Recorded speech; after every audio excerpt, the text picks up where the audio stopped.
Pak Prabowo, jangan pura-pura nggak ngeliat nih. Agung Sedayu PIK 2 ini sedang berusaha membangkang kepada presiden dengan berusaha mencari aman, cari selamat melalui Pemprov.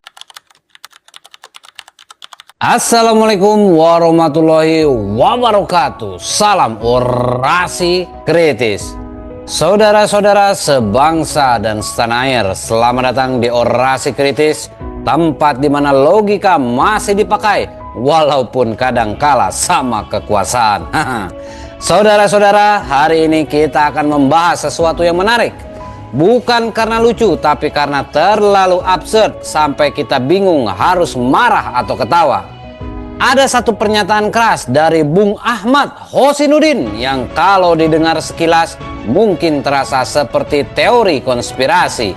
Tapi kalau didengar sampai habis justru terasa seperti potongan realitas yang selama ini kita abaikan.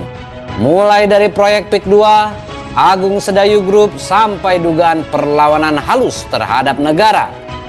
Ya, perlawanan halus, bukan demo saudara-saudara, bukan teriak-teriak, tapi negosiasi sambil bawa proposal 900 hektar. Tapi sebelum kita bahas lebih dalam, saya ingin Anda mendengar langsung cuplikan singkat dari Ahmad Hosinuddin pada forum Madilog. Dengarkan baik-baik karena dari satu cuplikan ini saja Anda mungkin mulai bertanya, ini negara yang mengatur oligarki atau oligarki yang sedang mengatur negara? Silakan menyaksikan. Pak Prabowo, jangan pura-pura nggak ngeliat nih. Agung Sedayu PIK 2 ini sedang berusaha membangkang kepada presiden dengan berusaha mencari aman, cari selamat melalui Pemprov. Ini jahatnya Joko Widodo ya. Ketika status itu di PSN, memang salah satu fasilitasnya adalah kemudahan berkaitan dengan perizinan. Nah, itu yang membuat ini oligarki ini nggak mikir regulasi izin-izinnya diberesin dulu, tapi dibalik, bangun aja dulu, izin belakangan, nanti toh bisa kita urus, toh ini PSN, toh kekuasaan ada di kendali kita, toh bisa kita mintakan, kita juga udah tahu kelakuan mereka pejabat, asal ada uang, izin pasti keluar dan seterusnya. Korban PIK 2 itu bukan hanya kewenangan negara yang dirampas, kepentingan publik yang tercederai, tapi ada individu yang menjadi korban. Kalau ada orang maling motor, komponen motor itu dipecah-pecah, dijual ke tukang pembeli barang gelap. Ketika polisi menindak pencuri motor, pasti dia juga menindak orang yang nampung penadah ya. Penadahnya kan harusnya kena. Iya. Nah, di kasus PIK 2 ini kenapa penadah tanah kawasan laut ini nggak diproses?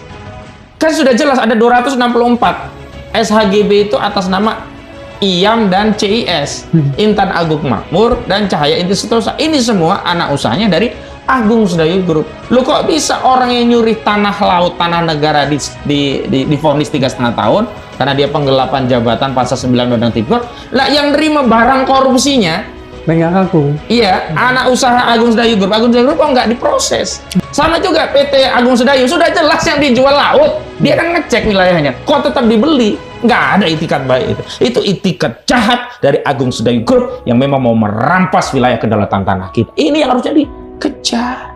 Per meter kan di kawasan industri PIK 2 itu, lahan-lahan yang siap Kampung bangun itu satu meternya 30 jutaan. Sementara lahan-lahan laut yang mau mereka uruk, yang sebagian sudah diuruk ini, itu cuma modal 10.000 pengakuannya di persidangan kan. Hati-hati, jangan merasa tenang Anda punya SHM, karena modusnya justru dihajar melalui riwayat sebelum SHM itu timbul. SHM misalkan dari Giri, terbit SHM, dia mau nyolong SHM itu adalah dengan nyolong Giri dari ahli waris yang lain seolah-olah bersengketa. Maka nanti pengembang ini bekerjasama dengan BPN terbitkan SHM baru melalui riwayat yang lain, sehingga seolah-olah yang punya kita yang salah. Dan jangan sampai negara pura-pura nggak ngeliat nih, Pak Prabowo, jangan pura-pura nggak ngeliat nih. Agung Sedayu PIK 2 ini sedang berusaha membangkang kepada presiden dengan berusaha mencari aman, cari selamat melalui Pemprov. Harus ada kesadaran bahwa negara ini keputusan sedang dilawan oleh PIK 2. Harus tunjukkan wibawa negara. Dengan cara apa? Bukan hanya dilakukan penyegelan, harus ada audit dan denda, termasuk kalau ada pidana, dipidana. Perintahkan kepada PIK 2 untuk mengembalikan fungsi kawasan hutan lindung seperti semula. Jadi memang ini seperti proyek, ya kalau dulu ada istilah Roro Jonggrang ya Bim Salabim, tapi bedanya Kalau dulu kan nggak perlu ngurus-ngurus izin ya, penting bikin aja gitu. Lo ini bikin aja, urus izin belakangan. Karena di benak oligarki udah pejabat gampang kita.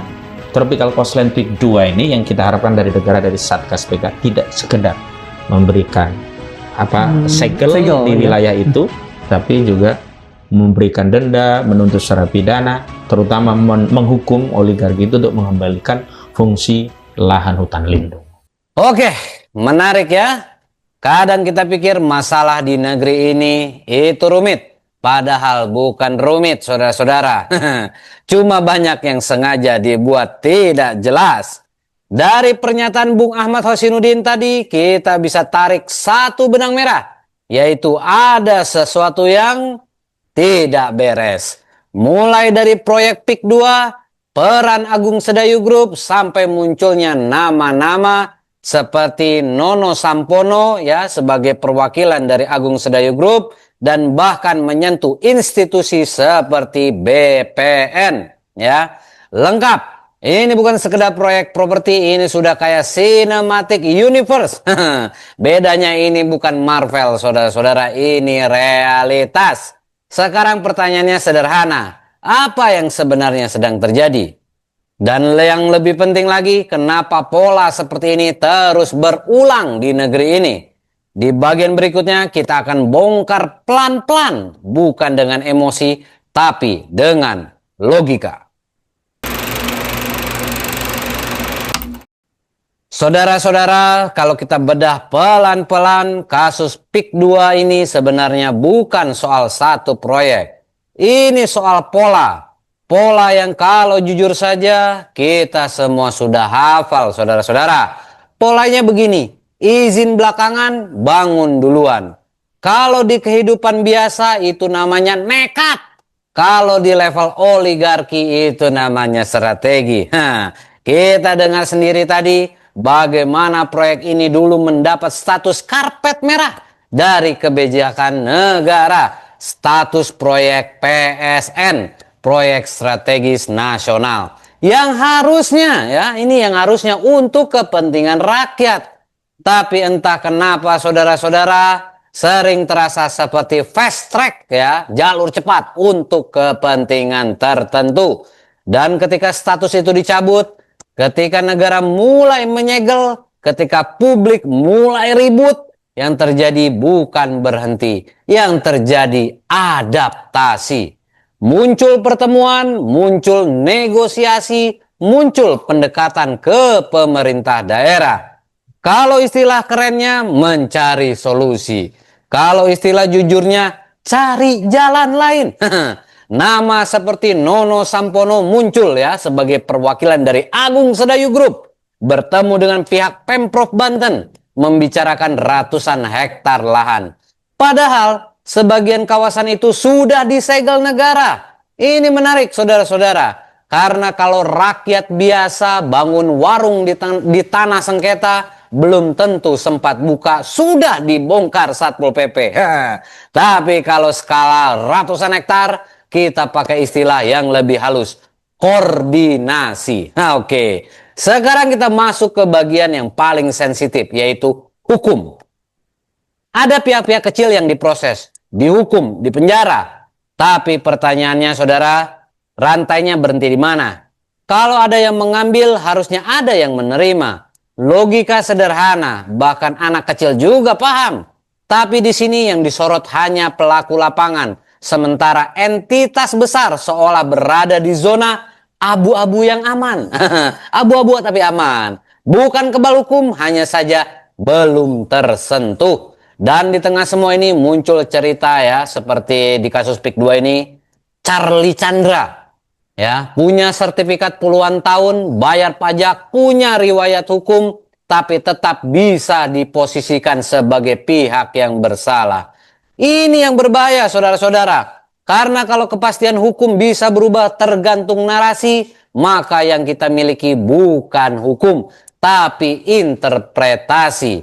Dan ketika interpretasi bisa dipengaruhi oleh kekuatan, maka yang kuat akan selalu terlihat benar. Walaupun secara logika ya kita sama-sama tahu saudara-saudara, kasus PIK 2 ini akhirnya membuka satu hal besar. Bahwa masalah kita bukan sekedar oknum, tapi ekosistem. ekosistem yang memungkinkan izin bisa menyusul, pengawasan bisa tertinggal, dan penegakan hukum bisa selektif. Dan yang paling menarik, semua ini terjadi bukan karena tidak ada yang tahu, justru karena terlalu banyak yang tahu. Pertanyaannya sekarang bukan lagi siapa yang salah. Pertanyaannya, sampai kapan pola seperti ini akan terus dianggap normal? Saudara-saudara sebangsa dan setanah air, pada akhirnya kasus seperti PIK 2 ini bukan hanya tentang proyek, bukan hanya tentang perusahaan, dan bahkan bukan hanya tentang hukum. Ini tentang wajah negara. Apakah hukum masih berdiri sebagai panglima atau hanya menjadi alat yang bisa disesuaikan? Ketika rakyat kecil salah, prosesnya cepat, luar biasa. Ketika yang besar dipertanyakan, prosesnya kita tunggu dulu ya, kalau itu bagian oligarki. Mungkin lagi koordinasi atau mungkin lagi cari formulasi. Dan kita sebagai masyarakat seringkali ditempatkan di posisi yang aneh. Disuruh percaya, tapi terlalu sering melihat hal yang bertentangan dengan logika. Padahal sederhana saja, kalau aturan itu tegas harusnya berlaku ke semua orang. Bukan keras yang kecil, bukan keras ke yang kecil dan fleksibel ke yang besar. Karena kalau itu terus terjadi, yang hilang bukan hanya keadilan saudara-saudara, tapi kepercayaan. Dan ketika kepercayaan hilang, yang tersisa hanya satu, yaitu kecurigaan. Selamat datang di realitas di mana kita dipaksa untuk terus berpikir dan tidak sekedar percaya. Inilah orasi kritis. Jika Anda setuju silakan bagikan, jika tidak silakan pikirkan. Karena di negeri ini diam kadang lebih berbahaya daripada salah. Tetap kritis, tetap waras. Sampai jumpa di orasi berikutnya.